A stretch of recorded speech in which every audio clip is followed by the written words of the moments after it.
Si tu anticipes, alors tu as peut-être quelque chose à voir avec un philosophe. Un philosophe est un anticipateur de notions et de conduites à venir.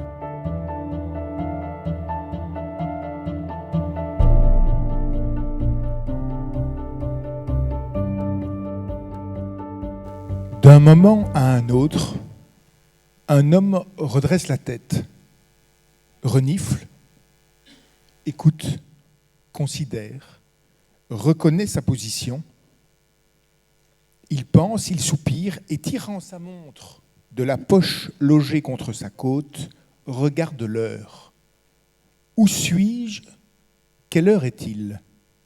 Telle est de nous au monde la question inépuisable, écrit Paul Claudel dans l'art poétique. Longtemps, pour répondre à cette question inépuisable qu'ils adressent au monde, où suis-je? Quelle heure est-il? Les hommes ont consulté les augures et les dieux, les prêtres, les prophètes et les gouvernants même, mais aussi les cadrans solaires et les horloges, et les scientifiques qui les conçoivent, et les ingénieurs qui les fabriquent. Et ben voilà, c'était des réponses. Il y avait des réponses classiques, mythologiques, scientifiques, techniques, religieuses, magiques, qui étaient données. Ces réponses, ça a marché hier. Et aujourd'hui, voilà, ça marche plus très bien. Il y a un personnage comme ça dans un roman de Nabokov qui dit je comprends plus ce que me dit ma montre. Et ben voilà, aujourd'hui, on est dans cette situation, on comprend plus ce que dit notre montre. Et dans ce cas-là, qu'est-ce qu'on fait? On se tourne vers c'est ce qu'on fait aujourd'hui, on se tourne vers des gens, vers Claire, vers Giuliano, vers des essayistes, des philosophes, des scientifiques, des gens de bonne volonté qui essayent de penser ce qui nous arrive. Et le pari qu'on fait avec eux, c'est que leur travail, leur réflexion, elle va nous permettre d'avancer un petit peu sur la question qui est posée lors de ces journées. Et je les remercie très chaleureusement, Claire et Giuliano, d'être présents avec nous ce soir. Alors Claire Marin, vous êtes professeur de philosophie en classe préparatoire aux grandes écoles, membre associé de l'École normale supérieure, auteur d'essais très remarqués comme Les ruptures, mais aussi en affinité avec la formule de Claudel que je citais à l'instant, sur la place que nous occupons dans le monde et sur la possibilité de nouveaux commencements, être à sa place en 2022 et les débuts en 2023. Giuliano d'Ampoli, vous êtes écrivain, essayiste, italo-suisse, ancien conseiller politique, fondateur d'un think tank, Volta, dédié aux mutations politiques contemporaines. Vous êtes l'auteur du best-seller Le Mage du Kremlin, qui sera d'ailleurs prochainement mis au cinéma par Olivier Assayas, consacré au personnage de Vadim Baranov, ce conseiller dans l'ombre qui a fait ou accompagné l'ascension de Vladimir Poutine. Mais vous avez également publié des essais aussi inquiétants que lumineux, comme Les ingénieurs du chaos ou Les prédateurs, consacrés à ces hommes qui, de Donald Trump à Victor Milei ou Viktor Orban, ont décidé de s'emparer des démocraties en fusionnant les outils de la ruse et de la démagogie avec les technologies nouvelles de mobilisation. Donc on va vous demander ce soir, comme à tous nos intervenants, les uns après les autres, dans les jours qui viennent, de dessiner, faites ce que vous pouvez, la forme et le visage que pourrait prendre l'humanité de demain, confrontée qu'elle est à des mutations sans précédent. Vous les connaissez, ça va de la génétique à l'IA, David en a parlé tout à l'heure, jusqu'à l'avènement de l'Anthropocène, en passant par la nouvelle donne géopolitique, multipolaire et conflictuelle. Donc vous avez entendu le jingle, anticiper, c'est la tâche que Michel Serres donnait à la pensée. Il faudra donner un sens au mot anticiper. Comme vous l'entendrez en ouverture de chacune de vos conférences, on le répétera ad libitum. Claire Marin, Giuliano Ampoli, nous voudrions donc vous demander cette question toute simple que posait Paul Claudel. Où sommes-nous? Quelle heure est-il? Claire Marin. Alors, nous sommes à Agen, ça c'est une chose certaine. Voilà.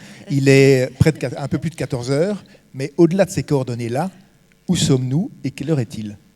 Alors il y a plusieurs manières d'envisager les coordonnées, soit en se référant à, à un cadre extérieur. Je suis frappée que vous employiez un vocabulaire mathématique d'emblée pour poser cette question qui pourrait être beaucoup plus existentielle. Mais je crois qu'on peut aussi décider d'un cadre de référence qui part de l'endroit où se trouve. Et en ce sens, je dirais que où est-ce qu'on est? On est d'abord ensemble dans quelque chose qui est un lieu de parole. Et donc c'est plutôt la question de où est-on les uns par rapport aux autres qui m'importe que de savoir où est-ce que cette discussion ou ce débat tient lieu. Donc il me semble qu'on a insisté sur ces idées de rencontre. C'est ça qui compte, c'est où on est, mais pourquoi faire, avec qui, et selon quelle modalité. C'est peut-être plus important que de savoir si on se pose cette question ici à Agen ou si on se la posait ailleurs, en Afrique ou en Inde, puisqu'on a évoqué ces pays juste avant. Giuliano d'Empoli, quelle heure est-il ? Écoutez, il y a, je crois, une réponse assez simple à votre question, qui est, d'ailleurs, je pense que vous y pensiez aussi, elle est dans mon dernier livre aussi, c'est 1 minute et demie avant minuit, hein, c'est l'heure que marque l'horloge de la fin du monde. Qui est donc un dispositif qui a été mis en place par les scientifiques du projet Manhattan, dont on parlait, les inventeurs de la bombe atomique, qui ont pas mal réfléchi ensuite sur ce qu'ils avaient créé. Et donc ils ont mis en place ce dispositif à partir des années 50, je crois, dans lequel ils essayent de mesurer quelle est la distance qui nous sépare d'une possible catastrophe. Et malheureusement, cette horloge a un peu bougé au cours des décennies. Et là, elle est, selon les scientifiques qui la règlent, elle est au plus proche de minuit, donc de la fin, que jamais. Hein, ils ont encore dépassé, ce qui était un peu cruel quand même, ils ont dépassé encore d'1 seconde vers la fin, au début de cette année. Hein, c'était 1h30 depuis 22, je crois, donc ils font ça en janvier, je crois, depuis l'invasion de l'Ukraine de la part de la Russie. Et puis ils ont encore avancé d'1 seconde à 1h29 avant la fin en janvier cette année. Mais bon, ça c'est une réponse peut-être un peu facile. Moi personnellement, vous savez, quand on grandit à Rome, vous vous réveillez tous les matins, vous êtes face aux ruines de civilisations et de phases historiques superposées. Et donc vous avez une mentalité qui est un peu cyclique. Vous avez tendance, je pense de façon assez instinctive, à voir l'histoire comme un cycle. De civilisation, de culture, de sociétés qui ont leur essor et puis à un moment on touche à un pic et puis commence à décliner, une phase de décadence et tout ça. Et donc c'est un peu comme ça que j'ai tendance à voir le monde. Et là, pour la première fois depuis quelques années, je me pose, et j'ai l'impression que je ne suis pas du tout seul, la question de savoir si nous sommes encore dans ça ou si on n'est pas face à un seuil, à un moment où cette règle des cycles n'est plus valable et où il y a peut-être quelque chose d'assez fondamental dans l'expérience humaine, dans ce qui constitue le fait même d'être un humain, qui est en train de basculer et de changer, et qui nous porterait au-delà de cette répétition. Mais j'imagine que c'est ce que vous allez nous expliquer au cours des prochaines journées. Claire, vous avez écrit un très bel essai qui s'intitule « Les débuts » et où vous analysez l'impatience des commencements, amoureux, mais pas seulement.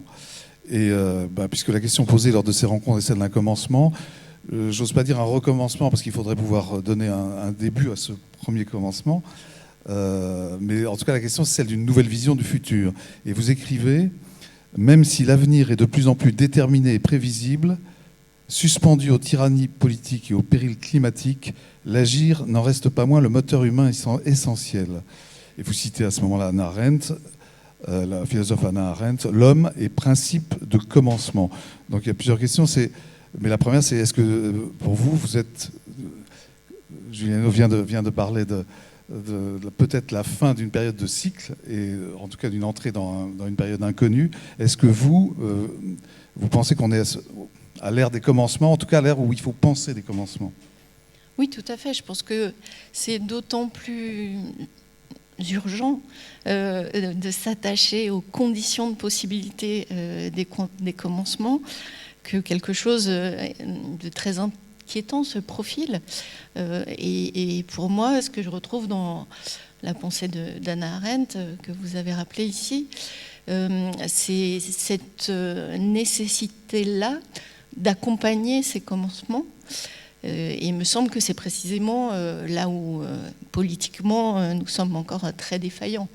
Et toutes les conditions de possibilité des commencements ou des recommencements, on les connaît, on peut les identifier. C'est celles qui touchent à l'éducation, aux soins, à tout ce qui aussi permet de réhabiliter, de persévérer, de conserver. Tous ces éléments-là sont des éléments qui sont maltraités, il me semble, politiquement. Alors, heureusement, ce n'est pas le cas partout. On a des institutions politiques qui les défendent, comme on peut le constater aujourd'hui.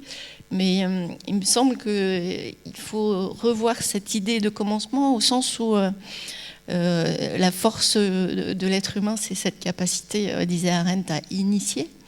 Et dans commencement, on retrouve cette idée-là. C'est étymologiquement commencer et commencer avec. Et dans le commencement, c'est aussi la question du commun à venir qui se joue.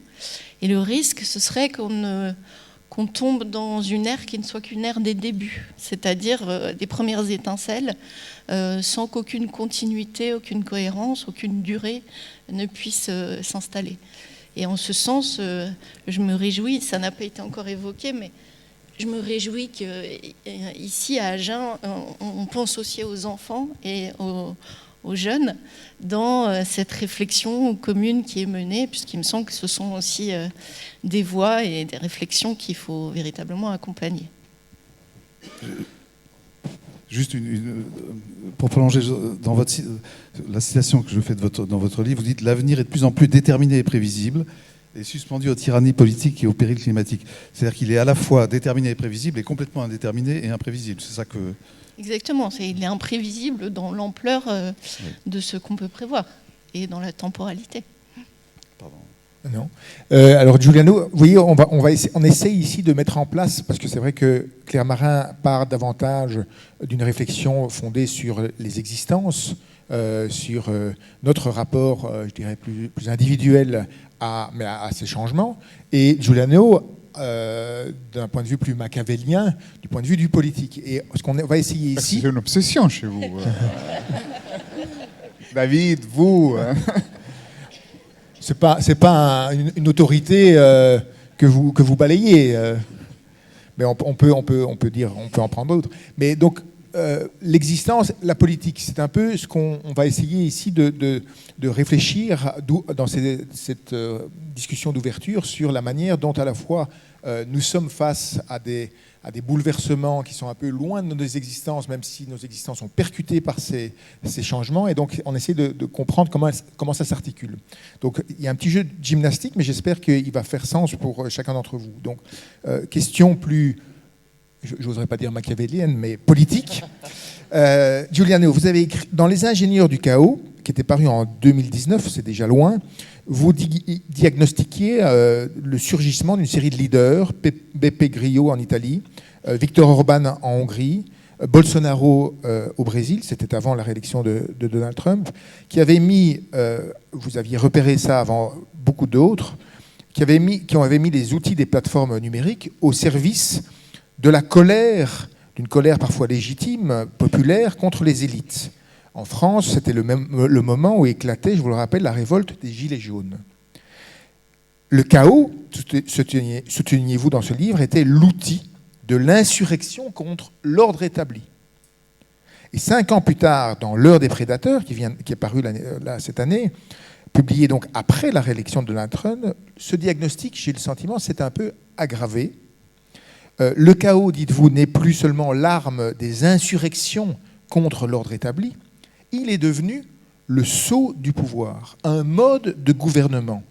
Est-ce que vous pouvez revenir sur ce tournant en 5 ans, c'est-à-dire un chaos qui était initié d'en bas et qui peut-être est arrivé en haut et maintenant tombe d'en haut. Oui, écoutez, alors, puisque vous me provoquez sur Machiavel, je vais essayer de vous répondre un peu à travers Machiavel, parce que ce qui est vrai, c'est que là aussi, je vous parlais des ruines de Rome, mais ce qui est vrai, c'est que quand vous êtes italien et vous grandissez un peu dans la science politique et même dans la politique tout court en Italie, vous pouvez même ne pas lire Machiavel, mais Machiavel est présent d'une certaine façon. Donc moi, je ne relis pas Machiavel depuis, je pense, quand même un certain nombre d'années. Et pourtant, je me rends compte qu'il est en moi, un peu. Et il n'y a rien de mal à ça, je pense, parce que c'est d'ailleurs quelqu'un qui était surprenamment un grand idéaliste, je pense. Un grand vaincu de l'histoire et quelqu'un qui appliquait son cynisme et sa capacité de lecture pour essayer de conjurer des dangers. Bon, il n'a pas réussi, mais bon, on ne fera peut-être pas là un débat sur Machiavel. Mais par contre, la situation que nous vivons aujourd'hui, je pense qu'elle ressemble un peu à celle de l'époque de Machiavel, donc du début du XVIe siècle, où vous avez les petites républiques de la Renaissance italienne qui ont été balayées par une invasion militaire qui venait de France au début, mais aussi et surtout, je crois, par une révolution technologique. C'est l'invention de l'artillerie lourde fait que les murailles qui protégeaient les villes de la Renaissance et qui donnaient un avantage à la défense. Vous attaquiez, vous ne pouviez pas passer le mur, bon, ça vous faisait massacrer en dessous du mur, c'était plutôt un avantage pour la défense des villes.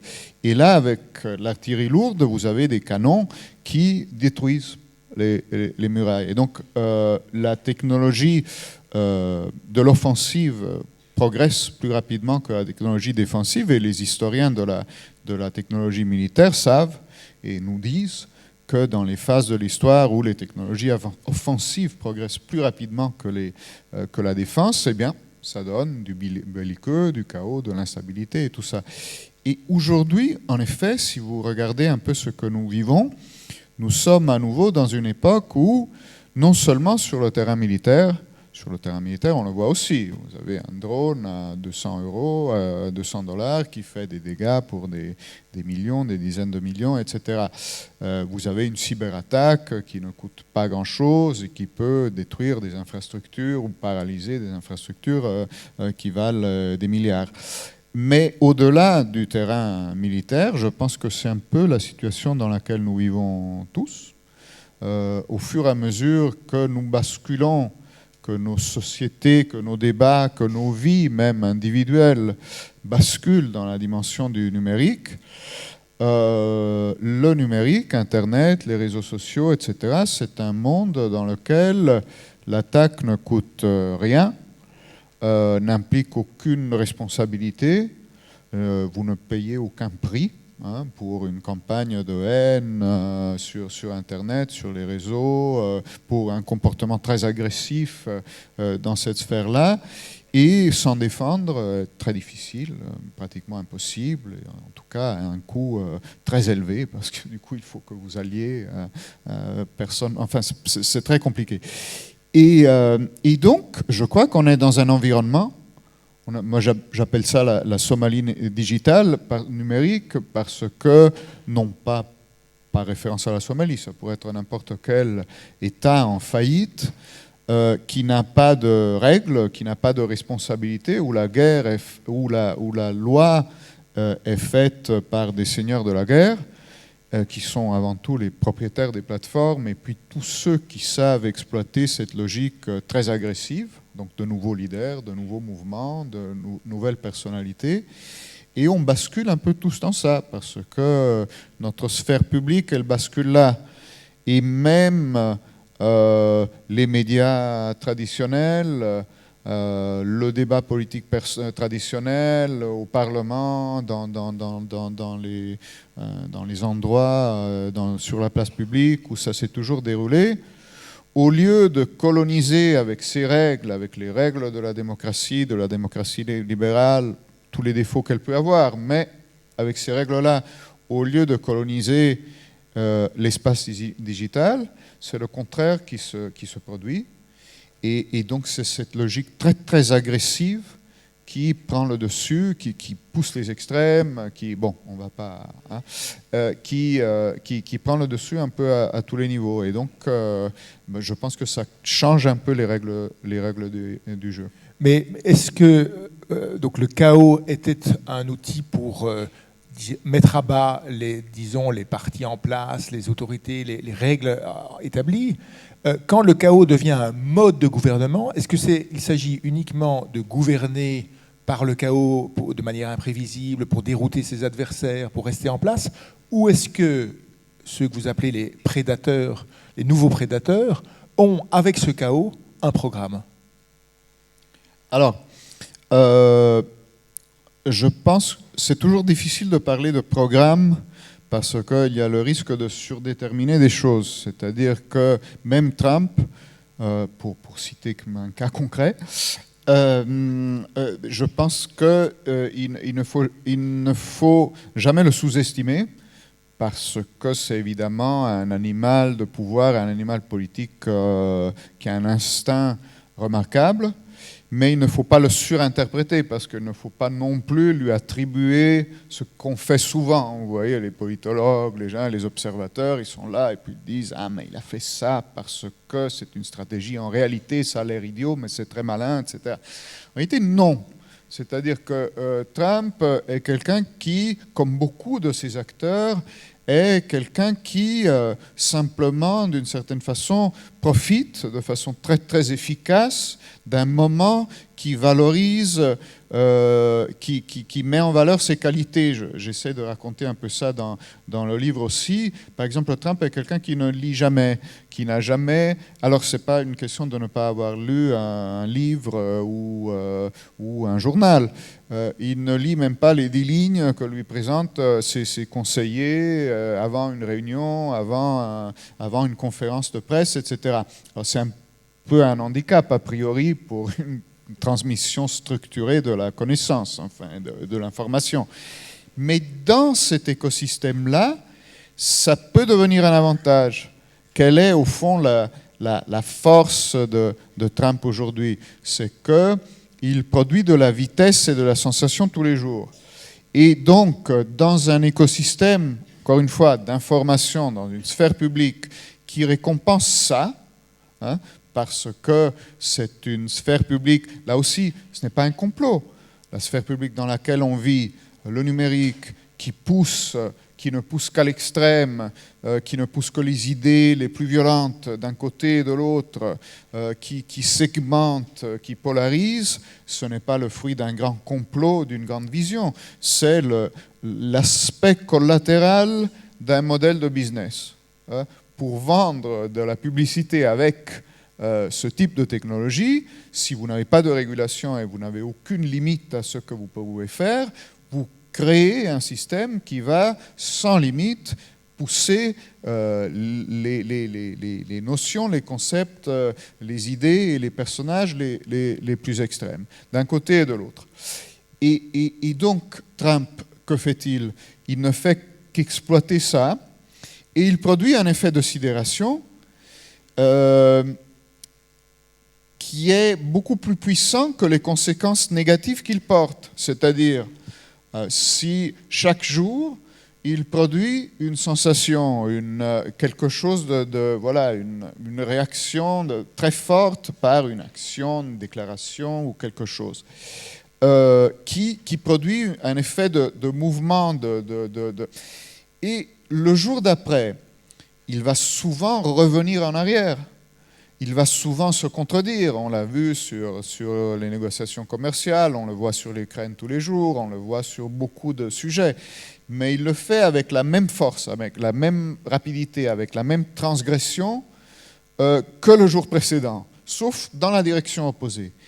Et l'écosystème tel qu'il est ne donne aucun prix à la cohérence. Il donne un prix et une valeur à la sensation immédiate et à l'engagement immédiat.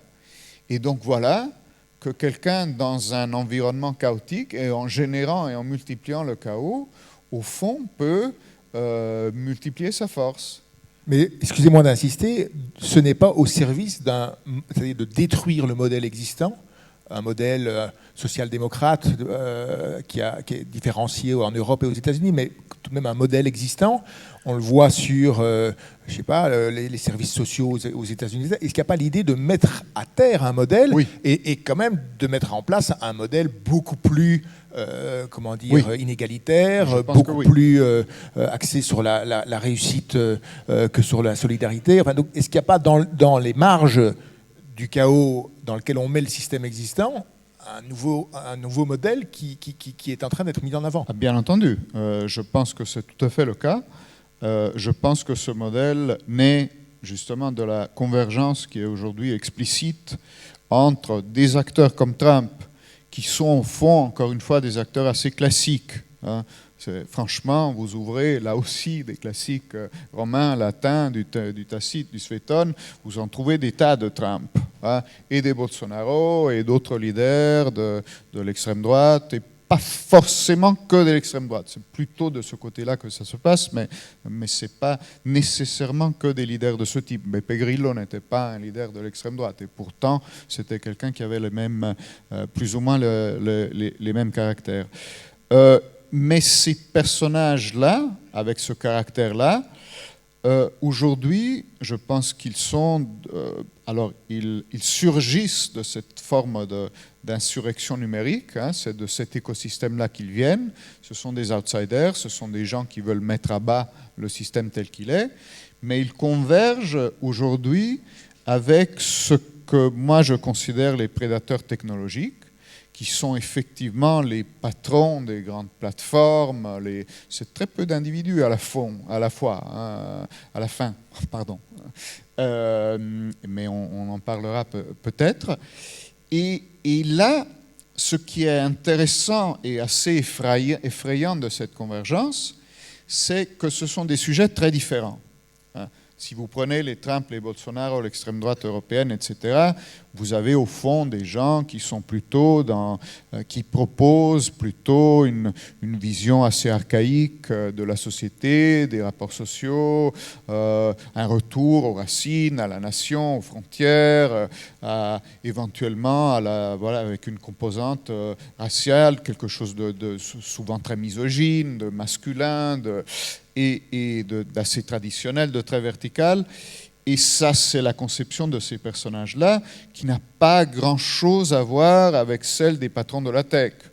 Il y en a quelques-uns qui sont de ce côté-là, mais sinon, dans leur majorité, les patrons de la tech sont non seulement post-nationaux, mais même post-humains. On y viendra. Donc, imaginez, ils ne sont pas vraiment d'accord avec les visions des nationalistes et des hypernationalistes. Mais par contre, là où ils sont d'accord et là où ils convergent, encore une fois, ce n'est pas un grand complot, c'est simplement quelque chose qui se produit de façon presque naturelle, et aujourd'hui on le voit, c'est qu'ils veulent se débarrasser de l'existant. C'est-à-dire ces systèmes avec leurs élites politiques qui sont inefficaces. Que font-ils là? Ce sont des discussions interminables qui ne produisent rien, et puis il y a des contre-pouvoirs, et puis il y a des juges qui cassent les pieds, et puis il y a des journalistes qui font leur métier et qui cassent les pieds aussi parce qu'ils vous ralentissent, ils vous contrôlent, et bien tout ça, c'est fini. Hein, on en a marre. On a envie de se libérer de tout ça. On a envie le premier slogan célèbre de Facebook, c'était Move fast and break things, donc bouger rapidement et casser des choses. Et c'est ça qu'ils ont un peu en commun, je trouve. Quand vous faites une révolution, vous n'avez pas besoin d'être d'accord sur l'objectif final. Vous avez besoin surtout d'être d'accord sur ce dont vous ne voulez plus. Et ce dont vous ne voulez plus, je pense que c'est la démocratie libérale telle qu'on la connaît. avec ses institutions, avec ses contre-pouvoirs, en partie aussi l'État social et tout ce que ça implique. Et donc l'Europe, évidemment, comme repoussoir et comme antagoniste fondamental. Claire, je voudrais basculer toujours sur la même thématique de la question de l'ordre et du désordre. Paul Valéry affirmait « Deux dangers ne cessent de menacer le monde, l'ordre et le désordre ».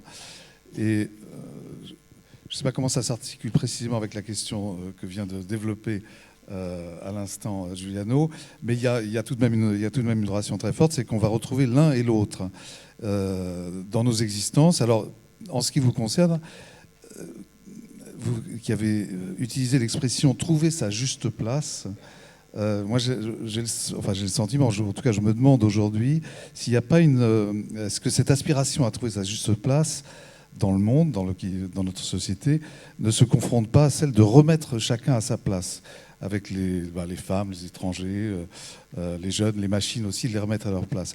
À votre avis, comment est-ce que ça s'articule ? Alors, il y a plusieurs choses dans ce que vous évoquez. D'abord, ce passage de Valéry, il s'inscrit dans une figure que Valéry imagine, qui est celui de l'Hamlet intellectuel, qui dit en gros que, étant donné l'ensemble des connaissances que nous avons accumulées, l'ensemble des techniques dont nous disposons, nous sommes d'une certaine manière tellement acculés par la somme de ces éléments que nous ne savons plus comment les manier.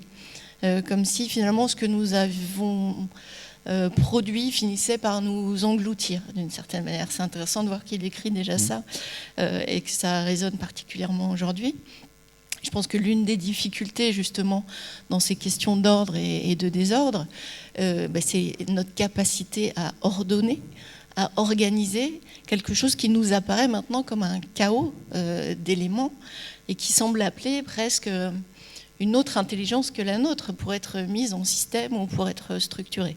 Ce qui nous renvoie implicitement aux questions de l'IA et des espoirs que nous mettons dans un autre système d'intelligence. Après, la question de l'ordre et du désordre, on peut l'envisager de différentes manières. Qu'est-ce qu'on nomme comme étant du désordre ou a fortiori du chaos et comment on pense l'ordre dans la mesure où l'ordre peut être une organisation, mais il peut être aussi une hiérarchie. Et dans toute hiérarchie, il y a la possibilité que des vies comptent moins que d'autres. Et en ce sens, il n'est pas certain que l'ordre soit toujours à chercher, parce qu'il peut aussi y avoir quelque chose de très sclérosant. Donc, dans cette question de l'ordre, moi, je pense plutôt à Pérec, qui est plutôt l'auteur qui m'inspire sur ces questions-là, Georges Pérec, qui écrit un texte qui s'intitule « Pensée classée », et qui nous rappelle comment le classement est aussi quelque chose qui peut présupposer une forme de violence. Donc remettre en question l'ordre, se servir du désordre pour démanteler l'ordre en place, ça peut aussi être dynamique et pas seulement quelque chose qui mène forcément au chaos. Après, sur la question de la place, là encore, peut-être je reviendrai à ce que j'ai évoqué en préambule, c'est-à-dire le fait que notre place est toujours relative. Ce qui est plutôt inquiétant, c'est quand on commence à penser une espèce de place déterminée, surtout quand on ne sait pas exactement qui le prédétermine pour nous. Et sur cette idée de crainte contemporaine, en fait, de cette logique du remplacement, en tout cas ce discours qui énonce une certaine crainte du remplacement, on voit bien que derrière ça, il me semble qu'il y a deux manières de concevoir la place, soit comme dans une logique quantitative où les places sont en nombre restreint et quiconque en prend une en priverait l'autre. Là où il me semble que, au contraire, il faut bien imaginer que chacun, lorsqu'il est bien dans sa place, est à même d'aider l'autre à créer la sienne. Mais dans cette idée donc qu'on serait menacé par d'autres qui viendraient prendre nos places, là encore j'en reviens à ce que je disais tout à l'heure, il y a plein de places vacantes dans l'éducation, dans le soin, plein de places qu'on a rendues indésirables alors qu'elles sont hautement désirables et hautement nécessaires. Donc dans toutes ces logiques-là de places qui s'échangent, qui se perdent ou qui sont volées par d'autres, il y a aussi une logique qui, d'une certaine manière, transforme l'idée de la place ou repense l'idée de la place en termes de coût. Combien me coûte cet individu à cette place et comment je fais pour qu'il me coûte moins ou qu'il ne me coûte plus. Et là encore, on retrouve des problématiques qui touchent à l'intelligence artificielle, puisque pour le moment, il me semble, mais ce n'est vraiment pas mon domaine de compétence, que ce qu'on voit surtout dans les effets concrets et quotidiens de l'intelligence artificielle, c'est qu'elle remplace, pour le coup, des êtres humains. Tous les effets fantastiques, miraculeux, qui allègent notre tâche, nos charges mentales, etc., me semblent encore un peu absents de notre quotidien par rapport à des licenciements impressionnants comme ceux dont on a pu entendre parler très récemment. Mais pour approfondir la question du chaos et de l'ordre dans l'existence, est-ce que je dirais l'écho qu'a pu avoir la droite ou l'extrême droite contemporaine, la droite trumpiste, n'a pas tenu aussi au fait que il est apparu que justement toutes les places étaient remises en question, c'est-à-dire que non seulement socialement, mais entre les hommes et les femmes, entre les générations, et cette idée d'une sorte de dérégulation des places est apparue à une frange sans doute de la population comme source d'une sorte, non pas d'une interrogation intéressante, mais d'une inquiétude, c'est-à-dire peut-être que l'ordre néolibéral, c'est un ordre qui met toutes les places, qui ne s'intéresse plus à penser la relation entre l'homme et la femme, les différences, etc. Et est-ce que donc, pour aller vite, est-ce que par exemple le succès un peu dément, la focalisation un peu démente de l'administration Trump sur la question transsexuelle, qui concerne 0,1% de la population, mais qui a marqué dans le débat public, est-ce qu'elle ne tient pas à ce fait que Donald Trump s'est présenté comme celui qui allait arrêter cette interrogation sur les places, sur cette mise en question des places naturelles, et restaurer quelque chose comme un ordre naturel? Oui, on sait que tout discours qui se réfère à un ordre naturel est un discours qui est inquiet, qui va chercher une espèce de référentiel qu'il serait impossible de remettre en question, souvent en se référant en fait à une pseudo-nature, une nature qui est fantasmée, qui est imaginaire, qui est construite par les êtres humains. Et en ce sens... déjà, il y a quelque chose là-dessous qu'il faut creuser, mais la question c'est quelle est cette inquiétude en réalité ? C'est celle-là qui mériterait d'être interrogée. Où est la menace ? De qui les transsexuels ou la question de la transidentité remettrait en question la place ?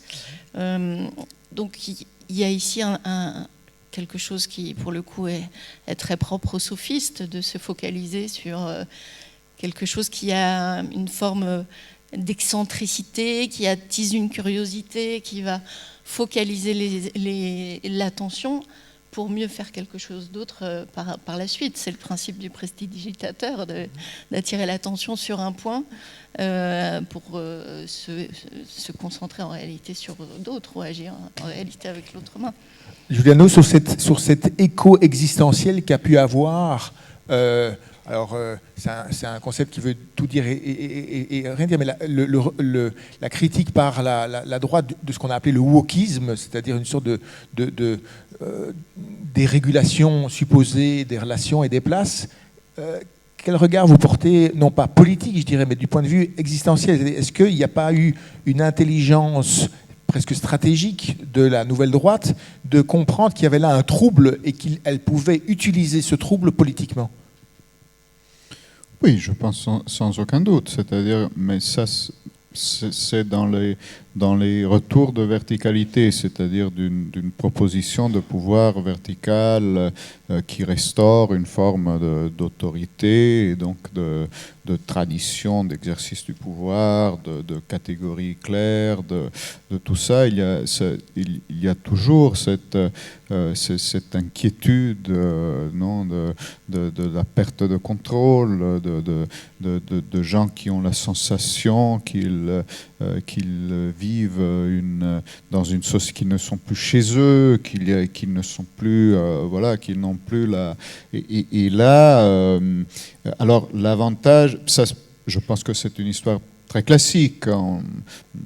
Ce qui est intéressant du cas russe qui m'a interpellé à un moment, c'est que au fond, ça s'est produit là-bas avant, d'une certaine façon, parce que vous avez eu une telle déstructuration. Vous aviez quand même le système soviétique était un système décadent, mais en même temps, c'était un système où, dans la décadence, vous aviez une prévisibilité, vous aviez justement des places qui étaient assignées de façon très très claire, et vous saviez que si vous étiez un employé de troisième catégorie 20 ans après, très probablement vous seriez un employé de deuxième ou de première catégorie, que vous auriez un tout petit peu d'argent peut-être pour acheter une petite voiture ou une machine à laver. Tout ça était très bon, enfin ça ne fonctionnait pas, mais c'était un ordre dans lequel chacun avait plus ou moins sa place. Et à un moment, vous avez tout ça qui explose à la fin des années 80, enfin un dans les années 90, et soudainement, extraordinairement, voilà, un monde d'opportunités, de couleurs qui s'ouvre, mais aussi personne n'a plus sa place. Personne ne sait plus. Voilà, énormément de gens ne se retrouvent plus du tout. Et donc ça se poursuit. Et là, quand vous avez une situation de ce type, vous avez forcément à un moment quelqu'un qui surgit et qui vous dit, bah voilà, non, maintenant on restaure une forme d'autorité, de verticalité. Et Poutine d'ailleurs, même sur ces questions de genre, sur ces questions de... aujourd'hui encore, il insiste beaucoup sur ça, parce que l'Europe décadente, c'est justement l'Europe qui ne sait plus, voilà, sur ces questions de genre ou même de race, ne sait plus. Alors Poutine, sur la race et la religion, il a du mal, parce qu'il est à la tête d'une sorte d'empire multiethnique et multireligieux. Mais il essaie quand même. Enfin, donc on voit... Par rapport à la question du wokisme, donc je pense qu'il y a énormément de ça, évidemment. Encore une fois, la sphère publique telle qu'elle est organisée et la machine algorithmique, elle vous permet de trouver un cas, comme vous le disiez, ça peut être très très marginal. Ça peut se passer dans une université au fin fond du Vermont ou de la Nouvelle-Angleterre quelque part, où il va y avoir un cas un peu, bon, ça arrive aussi, non, un peu fanatique, et là, de prendre quelque chose qui n'existe pas, qui est un cas local, et d'en faire une sorte de symbole et de repoussoir universel. Et donc vous allez avoir, ça va devenir un ingrédient de cette machine à surchauffer l'atmosphère à travers le contraste et le combat. Et donc je pense qu'il y a les deux. Je pense qu'il y a la chose en soi, et puis il y a l'instrumentalisation de la chose qui est très très puissante, et souvent beaucoup plus puissante que la chose en soi, et qui produit cet effet-là. Vous dites, pour la question qu'on pose, qui est quelle humanité voulons-nous pour demain, c'est qu'on pose pendant ces rencontres. Il y a l'idée de demain. D'abord, il y a ce rapport à l'avenir, avec tous les défis qu'il entraîne. Et je vais vous citer, vous écrivez « Nous sommes de moins en moins capables de prédire l'avenir. Nos ancêtres vivaient dans des sociétés beaucoup plus pauvres en données, mais ils pouvaient faire des plans pour eux-mêmes et pour leurs descendants. Nous avons de moins en moins l'idée du monde dans lequel nous nous réveillerons demain matin. Et je vous cite encore, vous ajoutez, les futurs culturels pleinement imaginés sont un luxe d'autrefois. Là, vous citez William Gibson, qui est un auteur de science-fiction, enfin, le père du mot, entre autres, cyberespace. Une époque où le maintenant durait plus longtemps. Pour nous, tout peut changer si brusquement que des futurs comme ceux de nos grands-parents n'ont pas assez de maintenant pour tenir debout. Alors, je vous poserai volontiers la question à tous les deux. Le futur, est-ce qu'il a pris un nouveau visage pour nous? Et lequel? Il a pris évidemment un nouveau visage, mais lequel? Et d'autre part, quand vous dites sur le maintenant, il y a eu toute une période depuis les années 80 jusqu'à aujourd'hui où on pensait être entré, enfin, en tout cas c'est comme ça que certains historiens comme François Hartog le voyaient, dans une forme de présentisme, c'est-à-dire dans un régime d'historicité qui était celui du présent, plus. Est-ce qu'on n'est pas en train d'en sortir aujourd'hui avec le mur climatique qui est devant nous? Donc c'est deux questions que je mélange. Qu'est-ce qui veut... Le visage de l'avenir est évidemment relativement sombre.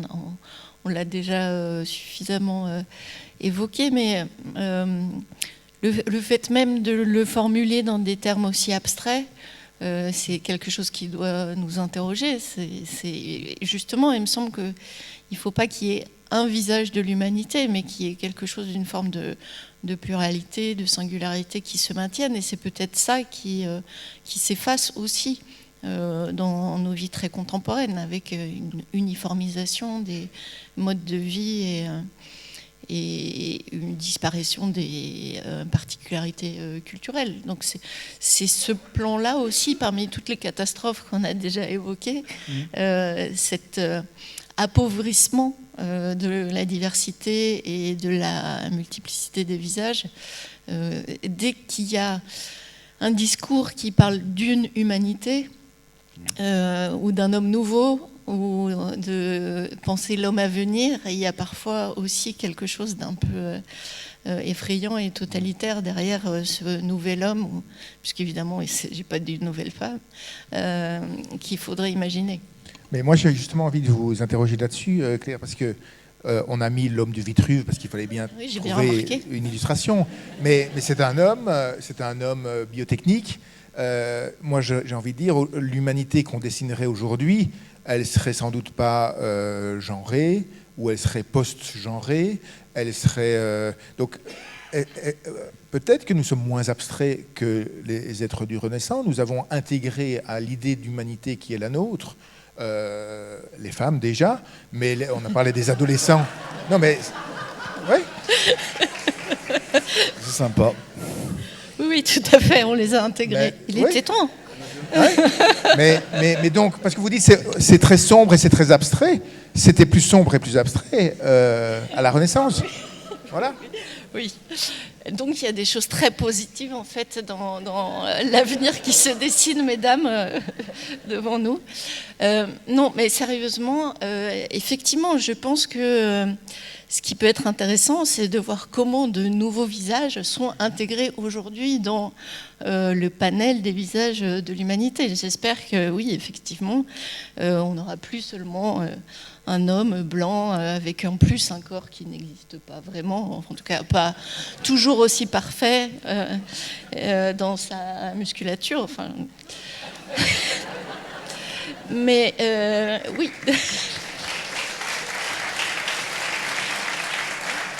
On était déjà dans cette idéalisation, et je pense que peut-être qu'une bonne version pour penser les visages, les corps et les musculatures de l'humanité, c'est qu'une grande diversité soit préservée.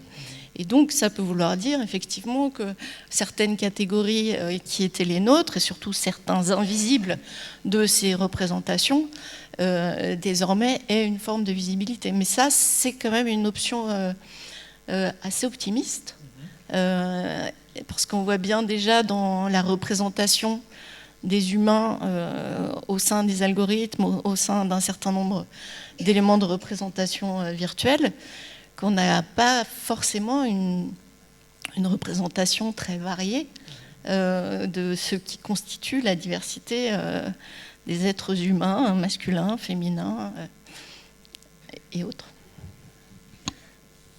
Oui, juste pour reprendre la phrase de Giuliano, les futurs culturels pleinement imaginés sont un luxe d'autrefois. Est-ce que justement essayer de penser quelle humanité voulons-nous pour demain, c'est justement essayer d'imaginer des futurs culturels qui ont un peu disparu. Aujourd'hui, je ne sais pas si si je poserai la question à mes enfants, mais est-ce qu'ils se projettent, j'ai pas le sentiment quand je discute avec eux qu'ils se projettent très volontiers dans un avenir comme je pouvais moi en 1970 imaginer l'avenir, même si en 70 précisément, on imaginait déjà un avenir partiellement, mais moi j'y croyais pas totalement, mais aujourd'hui la projection dans l'avenir n'existe pas, c'est-à-dire qu'il n'y a pas cette palette de futur à construire. Giuliano, est-ce que... Oui, non, il y a, en termes de futur, quand même, l'avantage de l'époque, c'est que chacun peut choisir son apocalypse. Hein. Donc, il y a chacun a la sienne, hein, donc il y a quand même une certaine palette de possibilités, et donc vous avez l'apocalypse politique, géopolitique qui est un peu sous nos yeux. Vous avez bien évidemment l'apocalypse climatique et tout ce que ça implique. Ma préférée, mais c'est peut-être partagée par certains d'entre vous, est effectivement plutôt l'apocalypse technologique, c'est-à-dire j'ai l'impression que c'est celle qui va le plus vite, encore plus vite que les autres, et de façon encore plus irréversible que les autres d'une certaine façon. Et là, donc, je crois que, bon, il y aurait beaucoup à en dire, mais ce qui me frappe, il y a quand même des écrivains qui dans le passé, se sont mesurés à ça. Il n'y a pas besoin de lire de grands romans de science-fiction pour regarder ce qui nous attend et ce que nous vivons en partie. Il y a un très très grand romancier du XXe siècle qui s'appelle Kafka, qui a très bien raconté ça. Hein. C'est-à-dire, il raconte très bien un monde dans lequel il y a des pouvoirs qui s'exercent et dont personne ne comprend véritablement la logique, même pas fondamentalement ce qu'il exerce. Dans le procès, les juges même ne savent pas véritablement ce qui est en train de se produire. Et pourtant, ces logiques et ces décisions s'appliquent à tout le monde. Et pour moi, c'est dans ça qu'on entre. C'est-à-dire que là, et même au-delà de ces instruments-là, vous avez quelque chose qui a... et ça, c'est très provisoire et très, très rustique comme instrument. Enfin, c'est destiné à être dépassé très rapidement. On voit très bien, maintenant, il y a des lunettes, l'écran va disparaître, il va être intégré en nous de quelque façon. Non seulement physiquement, ça va changer, mais ça va devenir de plus en plus intelligent, de plus en plus capable de nous servir, de nous complaire, de nous guider.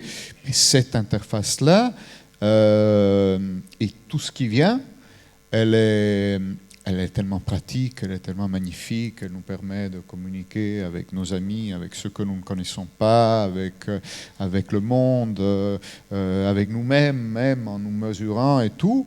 Mais nous n'en savons rien. Ce n'est pas du tout un miroir, c'est quelque chose qui est une interface, qui est une boîte noire, dont nous acceptons les déterminations, et de plus en plus l'intelligence artificielle, ça va être ça. C'est quelque chose, quand vous parlez à des scientifiques, et vous leur demandez des lumières sur l'évolution de l'intelligence artificielle, est-ce qu'on comprendra comment la décision est prise? Ils vous disent non. Ça, personne ne sait comment un logiciel, un système d'intelligence artificielle prend une décision ou donne son verdict, mais la décision sera de mieux en mieux, elle sera de plus en plus fiable, le résultat sera de plus en plus voilà, d'un niveau qui sera... Et il faudra s'en contenter. Et c'est là qu'on bascule dans quelque chose qui est peut-être très bien, hein, c'est peut-être le meilleur des mondes, mais qu'on ne contrôle plus du tout. C'est pour ça, je pense, le futur, c'est le grand clivage du XXe siècle, c'était l'État et le marché qui doit prendre les décisions sur chaque, disons, sur chaque cercle de la vie de chacun d'entre nous et de nos sociétés. Là, ça devient l'humain et la machine. Est-ce qu'il y a encore des décisions qu'on a envie de laisser aux mécanismes très imparfaits de la démocratie, de la délibération, mais qui prennent beaucoup de temps et qui produisent de toute façon des mauvaises décisions? Ou est-ce qu'on a envie plutôt de se confier à des mécanismes automatiques dont on ne sait rien et dont on ne sait pas qui les contrôle ni comment, mais qui prennent en général des décisions rapides et efficaces? Bon, après, tout ça est provisoire aussi, parce que de toute façon, on sait bien que l'humain et la machine convergent. Donc, ce clivage-là est destiné à s'effacer aussi. Donc, c'est qu'une étape provisoire de cette évolution-là. Je vais quand même vous demander de ne pas désespérer totalement dès le premier jour et dès la première conférence. Le public qui est là pour réfléchir à l'humanité de demain. À la fin du procès, quand même, après le verdict, il dit qu'il lui restait juste la honte. Donc j'aimerais bien qu'on ne sorte pas ici avec juste le sentiment de honte. C'est une question d'attente. À mon avis, il faut plomber l'atmosphère au début pour que ensuite... Ouais. Merci, Giuliano, merci beaucoup. Non, mais plus sérieusement, une question peut-être pour... Je ne sais pas si elle peut réenchanter, mais... Paul Valéry toujours disait « Nous autres Européens, nous savons que les civilisations sont mortelles. » Et peut-être même l'humanité, depuis Hiroshima, dirait Michel Serres, il appelait ça la thanatocratie. Et c'est ce qu'il avait incité à faire de la paix une exigence politique absolue. Mais justement, à l'heure où se prépare la grande confrontation entre l'Amérique et la Chine, considérez-vous l'un et l'autre qu'il y a encore quelque chose comme ce qu'on appelait l'humanité européenne ? C'est quoi? Est-ce qu'il y a encore une idée européenne spécifique, une déclinaison européenne de l'idée d'humanité? Et est-elle vouée à disparaître face à une confrontation qui lui échappe, alors que c'est quand même elle qui a initié une partie du processus? Ou bien a-t-elle une place, a-t-elle une chance dans le concert historique et des nations de demain? Peut-être pour faire le lien aussi avec la question de Sven tout à l'heure, sur la jeunesse d'aujourd'hui et sur ce que c'est que grandir avec ce futur inquiétant. Moi, ce que j'observe à mon échelle, parce que je ne suis pas spécialiste en philosophie politique, mais ce que j'observe avec mes étudiants, c'est que il me semble que ce sentiment d'appartenance européenne, qui il y a encore 15 ans était quelque chose de très vif et de très manifeste dans les parcours d'étudiants un peu partout en Europe, dans leur curiosité. Ce sentiment-là, à certains endroits, me semble un peu dépérir. Il y a plusieurs raisons à ça. Le Brexit, évidemment, puisque le Royaume-Uni était un pôle d'attraction assez fort, mais aussi la redécouverte pour ces générations-là des frontières avec le Covid, qui a matérialisé en fait une idée très perverse, il me semble, c'est que nos voisins peuvent être la source d'une catastrophe, que la maladie ou l'épidémie peut venir d'au-delà des frontières, ce qui a été présenté notamment en France de manière un peu catastrophique, puisqu'on a commencé par dire que ça n'arrivait qu'en Italie, parce que le système de santé aurait été très largement défaillant, etc. Comme on disait que Tchernobyl s'était arrêté aux frontières, etc. Donc moi je suis inquiète parce que ce qui était assez beau pour mes générations antérieures d'étudiants, y compris avec tous les prolongements professionnels, amicaux, familiaux que ça produisait, ces générations Erasmus. J'ai l'impression que il s'agit d'aller chercher du futur ailleurs aujourd'hui. Alors, ça a pu être les États-Unis, aujourd'hui c'est plus compliqué. C'est quoi l'ailleurs aujourd'hui ? Ça peut être des ailleurs comme Dubaï, ça peut être d'autres pays qui font rêver une partie de notre jeunesse malgré tout. Parce que, enfin, une parenthèse, mais il y a 30 ans, quand on essaye d'imaginer, le cas échéant, dans un fantasme, de partir ailleurs, parce que un changement de gouvernement tel qu'il y avait une menace, les États-Unis apparaissent aujourd'hui.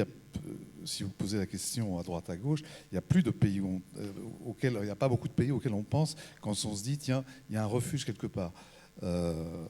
Mais Julien, sur cette idée sur l'idée européenne de l'humanité, est-ce qu'elle existe encore, ou est-ce que, après tout, l'idée européenne de l'humanité, c'est quand même l'idée au nom de laquelle on a lancé l'aventure coloniale, au nom de laquelle l'Europe a considéré qu'elle était la civilisation. Donc faire le deuil de cela est plutôt un progrès. Mais est-ce que par-delà cette humanité critique, justement, est-ce que cette humanité critique qui a surmonté son ethnocentrisme, est-ce qu'elle a encore un avenir ? Oui, je pense que oui, mais c'est un peu mal parti. C'est-à-dire, alors, je suis d'accord avec Claire quand elle parle. C'est quelque chose de très frappant, cette question générationnelle aussi. Je pense qu'elle est liée à beaucoup de choses. Moi, j'ai fait l'expérience il y a quelques années, quand ma fille a eu 6 ans. J'ai cherché dans une librairie, une très très grande librairie pour enfants à Paris, un livre qui serait un livre sur l'Europe, qui lui donnerait un peu, dès le départ, le sens de cette chose. Et la libraire m'a dit, il n'y en a plus. Il y en a effectivement, il y a 15 ans, on avait des livres comme ça, et aujourd'hui, ça n'existe plus. Donc, si vous avez envie que votre enfant, déjà, il n'y en a pas énormément qui lisent, ce serait plutôt une vidéo sur TikTok ou quelque chose. Mais, disons, si vous avez l'idée un peu rétrograde de vouloir plutôt passer un livre à votre fille sur cet argument, qui soit un peu positif, un peu qui donne envie et tout, apparemment, ça n'existe pas. Alors, je ne sais pas si c'est une niche pour éditeurs. J'ai pas l'impression, parce que l'autre chose que les éditeurs savent, c'est que impossible de vendre un livre qui aurait l'Europe dans son titre. Donc, c'est un peu mal parti, mais je pense par contre que qu'il y a une spécificité européenne qui simplement s'exprime, et s'est exprimée jusqu'ici, au fond, dans une forme de relations sociales, de modèle social, de mode de vie, qui n'est pas forcément exclusif à l'Europe, mais en tout cas qui s'est bien développé chez nous au cours des dernières 80 années, après la Seconde Guerre mondiale. Et ce modèle-là, et qui est quand même assez spécifique, on le voit de l'extérieur. Enfin, et il reste malgré tout assez désirable, parce que si vous demandez dans le monde où est-ce que les gens ont envie de vivre,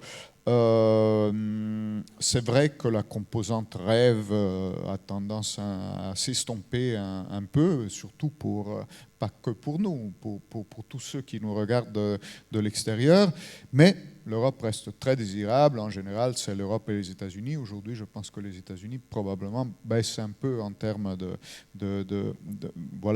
d'attractivité pour des étrangers, du moins. Vu la façon dont on les traite. Enfin, il y a des vidéos quand même qui en parlent et qui le montrent tous les jours. Mais ce modèle-là, il a du mal à entrer dans le nouveau monde.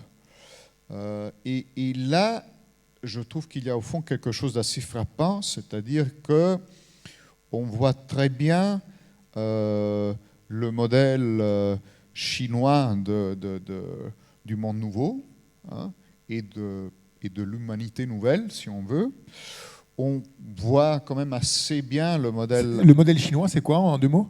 Ben, justement, laissez-moi continuer, parce que je pense qu'il ressemble assez paradoxalement et qu'il converge assez avec le modèle américain. C'est-à-dire, j'ai tendance à penser qu'il n'y a pas énormément de différence entre le Parti communiste chinois et Google, au sens où c'est la même conception de l'être humain. Hein, l'idée qu'un être humain, au fond, c'est un truc un peu embêtant, un peu imprévisible, un peu, voilà, avec beaucoup de défauts, difficile à gouverner. Mais par contre, un collectif humain, si vous avez suffisamment de données, et elles sont suffisamment précises et les bonnes, ça, du coup, vous pouvez gouverner. Vous pouvez orienter, vous pouvez optimiser, vous pouvez, voilà, vous avez la possibilité de gouverner des ensembles humains à travers la donnée. Et le Parti communiste chinois va le faire pour des raisons de pouvoir, hein, de contrôle politique. Google, les grandes plateformes américaines, jusqu'ici, l'ont fait plutôt pour des raisons de profit commercial, publicitaire, etc. Mais c'est plus ou moins la même conception de l'individu et de l'être humain. Et ce qui manque, ce serait une conception différente. Hein. Ce serait quelque chose où, voilà, la technologie n'est pas simplement un instrument de contrôle, mais quelque chose qui donne réellement, et pas que en apparence, la possibilité à l'être humain de, voilà, de se développer. Et là, c'est pour ça et c'est là que je trouve que le déficit européen, il est pas que européen, parce que, comme le disait David dans son discours d'introduction, c'est pas quelque chose qui concerne que les Européens. Je pense qu'à travers le monde, il y a beaucoup de sociétés qui auraient envie, qui ne sont pas ludites, qui ne sont pas, ce serait ridicule d'être contre le numérique, contre l'intelligence artificielle, ça n'a aucun sens. Mais il y a un vrai problème sur la façon dont on adopte tout ça, ce qu'on en fait. Et on nous dit que c'est inévitable, on nous dit qu'il n'y a qu'une seule façon de faire ça. C'est pas vrai. La technologie, elle a ses contraintes, elle a son caractère, mais après, elle produit des effets différents selon la société où elle atterrit. Regardez encore une fois l'imprimerie au XVIe siècle, les effets surtout à partir du début du XVIe siècle. Et là, regardez les effets dans la Chine impériale, dans l'Europe de la Réforme, dans le monde musulman des califats. C'est la même technologie, l'imprimerie, et c'est 3 effets politiques, sociaux, économiques, culturels, complètement différents. Et on a besoin de ça aujourd'hui, c'est-à-dire on a besoin à nouveau que face à ces technologies qui sont en train d'être développées, on voit le modèle chinois, on voit le modèle américain, ils convergent en partie, je pense, et on a besoin d'essayer de développer un modèle qui soit le nôtre. Vous voyez l'espoir qui ressurgit.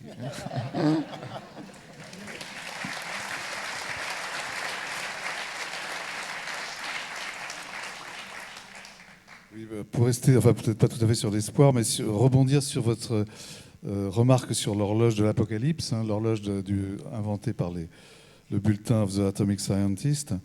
Il y a 30 ans, on suivait ça, ou il y a 30 ans, 40 ans, on suivait chaque année l'horloge, enfin quand on s'intéressait à ces questions, on suivait son évolution. Elle avançait d'1 minute, elle retardait d'1 minute. Aujourd'hui, tout le monde s'en fout. Enfin, je veux dire, il n'y a plus de... c'est vraiment c'est devenu un non-événement, en tout cas dans la presse. Enfin, vraiment, c'est devenu... Elle existe encore, mais elle n'a plus beaucoup d'impact. Et cet impact-là, la question que j'aimerais vous poser, enfin à tous les deux, est-ce que nous ne sommes pas entrés dans un nouvel âge où la science, loin d'arbitrer les conflits et les débats comme un juge de paix, selon l'espoir de Michel Serres, est entrée ou tombée dans l'arène? Est-ce que, est-ce que la science maintenant n'est plus en arrière-plan, la science, on pourrait discuter le mot et ce que ça signifie, mais voilà, c'est ça la question.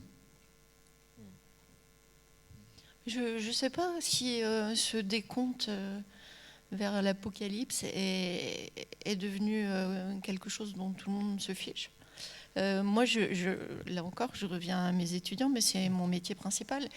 Au contraire, j'en entends parler depuis quelques années, alors qu'il y a 15 ans, j'ai pas l'impression que les étudiants en avaient une conscience aussi aiguë. Cette espèce de décompte particulièrement angoissant, moi je le sens au contraire très présent et lié à la montée des préoccupations écologiques aussi dans la jeunesse aujourd'hui. Donc je mettrai un bémol sur cette... Oui, en tout cas, tu as peut-être raison, c'est vraiment le sentiment que j'ai pour l'avoir suivi depuis longtemps, mais de loin, quoi. Et par ailleurs, l'horloge a ajouté le climat depuis cette année, ou l'année dernière. Giuliano, la question étant plutôt celle de la science et de son rôle aujourd'hui. Oui, je ne sais pas si, d'une certaine façon, je crois que la science a toujours été dans l'arène, non ? C'est-à-dire, je pense pas que nous ayons des exemples humains de sociétés qui sont gouvernées ou, disons, d'une certaine façon, où vous avez des scientifiques qui posent un peu le cadre, qui est accepté par tout le monde, et qu'ensuite on gouverne, et voilà, que c'est respecté par tout le monde. J'ai plutôt l'impression qu'au cours de l'histoire, voilà, les scientifiques ont toujours été plus ou moins dans l'arène. D'ailleurs, ça s'est parfois mal terminé pour eux. J'ai encore, évidemment, des souvenirs plutôt italiens de scientifiques dans l'histoire pour lesquels ça s'est mal passé, mais pas qu'en Italie. Et alors, donc, de mon point de vue, la question serait plutôt quelle est l'arène et comment fonctionne l'arène. Et là, effectivement, je pense qu'il y a des moments dans lesquels, et c'est peut-être de ceux dont on sort, où l'arène a plutôt un caractère assez rationnel, et donc forcément la science aussi a peut-être plus de marge pour être écoutée, pour être un tout petit peu sortie, disons, d'une confrontation plus violente. Et puis d'autres arènes, comme celle dans laquelle je pense nous sommes aujourd'hui, où en effet il y a chacun, d'ailleurs c'était assez amusant de vous voir ne pas être d'accord sur la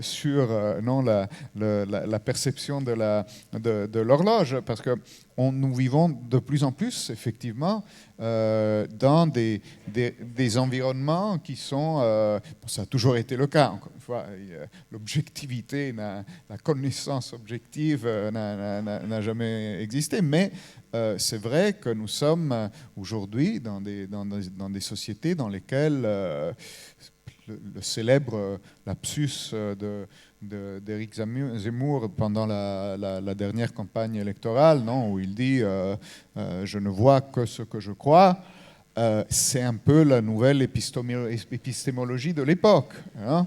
Alors bon, il s'est trompé, c'était un lapsus, mais il est quand même très révélateur. Et chose importante, ça ne vaut pas que pour Zemmour, parce que c'est là que l'erreur, et là il faut, je pense que nous soyons tous très attentifs, parce qu'on pense toujours que c'est les autres.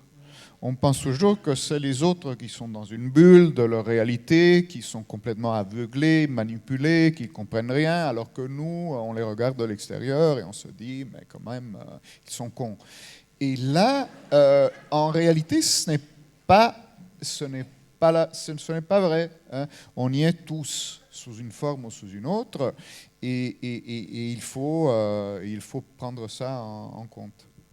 Peut-être pour conclure, il nous reste 5-10 minutes, je voudrais vous interroger sur l'humanité de demain. Il existe tout de même aujourd'hui, même si on les entend moins, un projet, une idée d'humanité, c'est celle, vous en avez parlé, des post-humains ou des transhumains. Je viens de trouver un un extrait magnifique du Manifeste des mutants qui donne une image, on va vous le lire dans un instant, de cette humanité rêvée demain, qui touche d'ailleurs par plusieurs aspects à l'humanité que dessine Michel Serres dans Omniscience, une humanité qui aurait absorbé l'extériorité du monde, qui aurait fusionné avec la machine, qui aurait cloné les espèces animales, sur de grande humanité qui à la fois se fait elle-même et absorbe le dehors.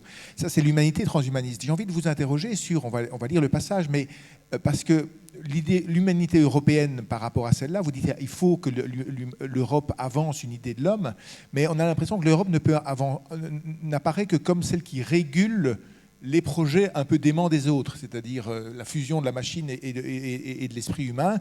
Ben on se dit l'Europe, elle n'a pas une idée précise de ce que c'est que l'homme, c'est flou, c'est indéterminé, mais elle va réguler les idées un peu folles des autres. Alors, on va vous lire l'extrait du transhumanisme, mais des mutants, mais est-ce qu'il ne faut pas, face à cette idée transhumaniste, avoir le courage de dire nous avons quand même une idée de ce que c'est que l'homme? Sven, je te laisse lire. Oui, ça a une vingtaine d'années, quoi. C'est ce manifeste des mutants, mais je pense qu'il n'a pas tellement vieilli, en tout cas dans l'esprit des transhumanistes. Mais je fais attention à ce que je dis, de ceux que j'ai rencontrés. Nous aimons vivre, évoluer encore et toujours, plus vite et plus loin. Nous voulons devenir l'origine du futur, changer la vie au sens propre et non plus au sens figuré, créer des espèces nouvelles, adopter les clones humains, sélectionner nos gamètes, sculpter le corps et l'esprit, apprivoiser nos germes, dévorer des festins transgéniques, je ne sais pas ce que c'est, mais je le cite quand même, faire don de nos cellules souches, voir les infrarouges, écouter les ultrasons, sentir les phéromones, faire l'amour dans l'espace, débattre avec des robots, tester des états cérébraux modifiés. Je vous le passe parce que c'est un peu long. Habiter la Lune, terraformer Mars, tutoyer les galaxies. Nous portons en nous le plus civilisé et le plus sauvage, le plus raffiné et le plus barbare, le plus complexe et le plus simple, le plus rationnel et le plus passionné. C'est quasiment un manifeste futuriste à la Marigny, version 2005 ou 2000. Oui, ce qui est frappant, parce qu'on parle des transhumanistes comme cette sorte de petite secte, qui a un nom un peu bizarre et tout, mais cet homme-là, Ray Kurzweil, donc l'auteur de ce livre sur la singularité, c'est pas n'importe qui. C'est l'idéologue et le chef, le Chief Technology Officer de Google. Et ces idées-là, les idées transhumanistes, ce ne sont pas des idées périphériques. Ce sont des idées qui sont au cœur même de la gouvernance de la technologie aujourd'hui. Et il faut quand même, c'est important de se le dire parce que, encore une fois, je pense que le problème de la technologie aujourd'hui n'est pas le problème du développement scientifique, c'est le problème de la gouvernance de la technologie, qui est terrifiante. David en parlait toujours, c'est embêtant parce qu'ils ont fait des discours d'introduction qui étaient déjà, où il y avait déjà beaucoup d'idées, y compris certaines que j'aurais bien aimé développer. Mais David en parlait dans son discours d'introduction. Il y a aujourd'hui aux États-Unis des projets qui sont de technologie, qui ont l'importance du projet Manhattan mais par rapport auxquels il n'y a aucun contrôle, aucune décision publique qui est prise et qui sont aux mains en vérité, de gens qui sont assez illuminés, c'est-à-dire qui ont une vision en partie quasi religieuse du progrès technologique.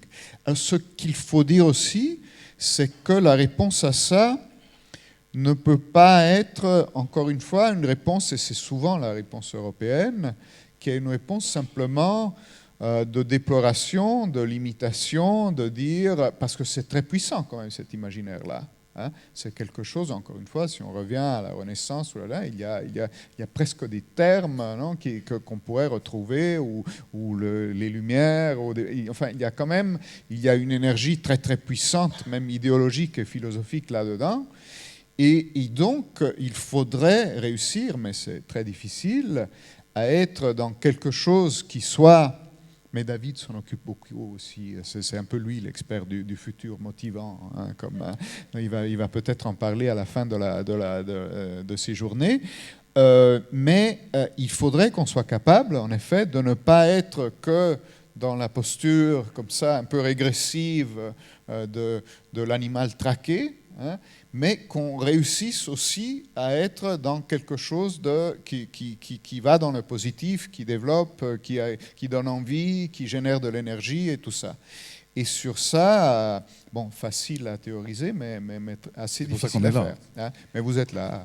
Claire, justement, c'était pour conclure peut-être de manière un petit peu enthousiasmante. C'est quoi cette idée est-ce que c'est l'idée du commencement? Est-ce que c'est l'idée d'une liberté partagée? C'est quoi qui est susceptible de faire vibrer nos cœurs et nos têtes par rapport au modèle de l'Android? En 2 minutes. Hein. Oui, voilà, lourde responsabilité. Non, moi, ce qui me frappe toujours dans ces discours, c'est à quel point on parle de manière très abstraite de cette hybridation. Qu'est-ce que c'est concrètement? Alors oui, on peut penser à ces lunettes, etc. Mais quiconque a déjà subi une petite intervention chirurgicale sait que l'alliage de la chair et de la matière ne se fait pas sans difficulté.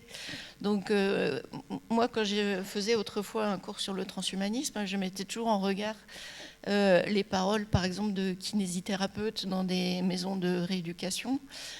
Si certains ici ont des prothèses auditives et ils savent à quel point récupérer l'acuité naturelle, on est encore très loin de très bien y parvenir. Donc pour moi, ça paraît très, très, très éloigné, cette alliance-là de la machine et du corps humain. Je crois qu'on oublie beaucoup l'incarnation dans tous ces éléments-là. Et puis après, la question est aussi ce que nous acceptons ou pas. Est-ce que nous avons besoin d'avoir nos téléphones dans nos poches? Ou quel est l'usage que nous voulons en faire? Et d'une certaine manière, je vous rejoins sur l'idée que peut-être il faudrait quelque chose comme une forme d'éducation qui à ces progrès ou à ces ambitions technologiques pour éviter d'en avoir seulement peur. Parce qu'effectivement, il y a cette posture de l'animal traqué que vous avez évoquée, mais je crois que c'est aussi par méconnaissance. Or, ce qu'on a dit aussi, si j'ai bien compris, c'est que c'est précisément quelque chose d'opaque. Vous avez parlé de boîte noire. Et c'est ça aussi qui rend plus difficile le fait de produire des contre-discours positifs, c'est de ne pas savoir comment ça fonctionne. Très bien. Ben, écoutez, merci beaucoup. Oui.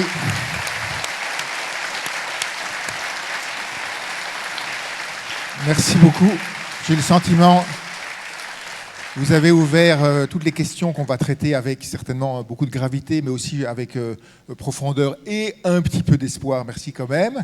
J'ai 2 annonces à vous faire. D'abord que Claire Marin et Giuliano D'Ampoli, comme chacun des conférenciers après leur conférence, vous pouvez les retrouver pour une signature ici au 2e à l'espace librairie du théâtre dans les 5 minutes qui viennent. Ensuite, de quoi, 2e annonce, ceux qui suivent la conférence d'après avec Frédéric Worms sont invités tout de même à sortir du théâtre, à ne pas rester dans la salle parce qu'il faut que la salle soit d'abord vidée et puis re-remplie.